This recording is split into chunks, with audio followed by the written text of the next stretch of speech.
people, I felt like giving a little guitar lesson because I've watched a bunch of videos on YouTube and nobody explains the importance of swapping between major and minor pentatonic scales as you're playing lead over blues. And I'm going to. But first, talk about my gear. Tradition, JR Signature Series, Jerry Reed Signature Series, telecaster, vintage hardware, 3-saddle bridge, mahogany body, maple neck, rosewood fretboard, Grover tuners, tappable humbucker in the neck, straight up tele pickup in the rear. These are the Traditions custom shop pickups I put in this. That's the guitar. peavey vypyr 30 amp. My tweed cord that I bought at my local music store that has their name on it. I'm sure somebody else made it. Dunlop Gator Grip picks, not pickups, but picks. 1.5 millimeter, a little green one, like a slab. Cheyenne little cigars. And a Vic lighter. And let's not forget fucking SpongeBob. All this is made possible by SpongeBob. And the setting we're using on the peavey vypyr, it's a 30 by the way. And the setting is a Fender Twin, clean channel, tube screamer with the parameter 1 all the way up, parameter 2 just enough to get the second light to come on a little bit. Reverb's a little bit past halfway. There's my EQ settings. Bass is almost all the way up. It's pointing that way. Mids are all the way up. And the highs, it's not quite halfway there. That's the settings. Here's the sound.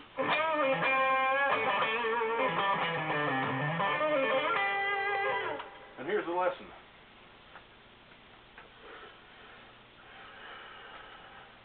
A lot of people don't realize how important it is to switch in between the major and minor pentatonic scales while you're playing over blues, like this, for example, A blues, slow blues, 1-4-5 type deal.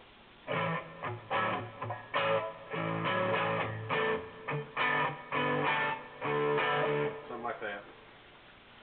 But first, before we get into that, your major scale, if you're out there on your A note, 5th fret sitting in the 6th string there, you're going to go down 4 frets. 1, 2, 3, 4. That puts you in F sharp minor, which is also A major. Your root note is now the open A string. Same scale shape as you'd play right here. But since you can't fret up there, the scale would be. So you're on the open A string. That's your root note now. It's your new root note. And your root notes are going to be different. Like if you're playing A minor, there's A. And now you're playing in major.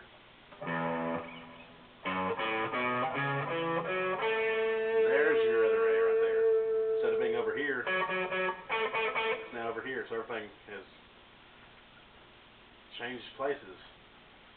So you gotta, when playing in major scale, you have to be careful where you end the phrase at, or you're gonna end on the wrong note instead of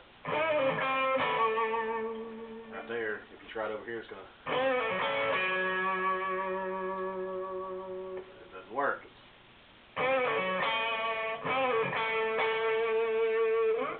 You just got to get used to where your root notes are. Anyhow, that's how you find your major scale. There's other ways. There's another one on the neck, like if you're playing an A, you can get it here. That's a whole different thing. You can look it up on the internet and you can figure it out. Anyhow, here's an example of what it would sound like. First I'm going to show you what it sounds like if you just stick to minor. It's boring. Here we go.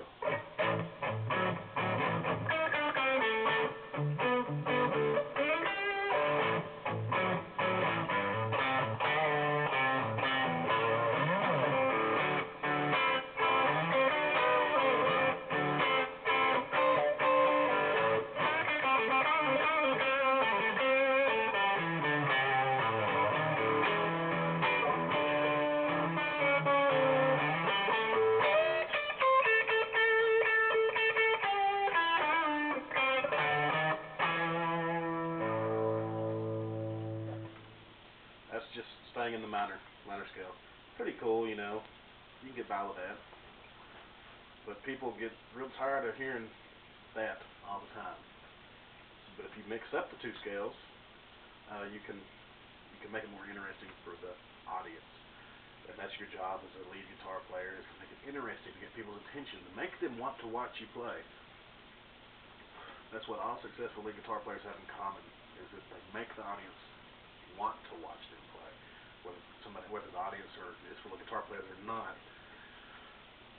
it doesn't matter. It makes them want to watch them play. And this is one way of doing that. Stage presence has a lot to do with it. That's completely different subject, but for now we'll work on this. Do the same shuffle.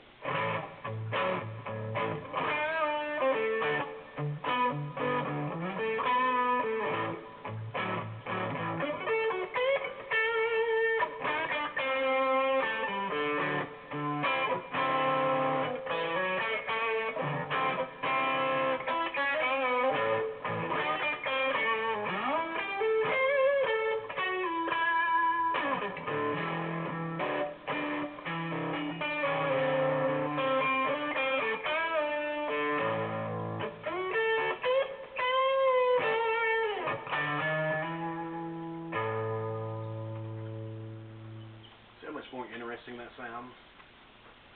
And it also, it entertains you as a player, because you're no longer just restricted to this scale here.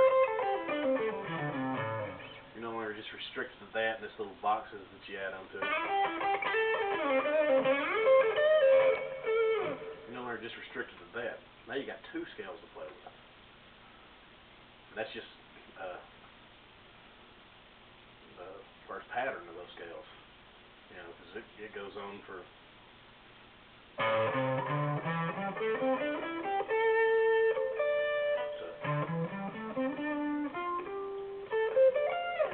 all the way back down till you reach the high octave A. You know, there's 5 positions or 5 patterns for an A pentatonic scale. So if you put them all together, the major and the minor, then you got 10 scales to play out of. Right now we're just focusing on the first pattern, which is the one everybody knows, which is the one that it's so good that it will never go away. Everybody's going to use it. And like I said,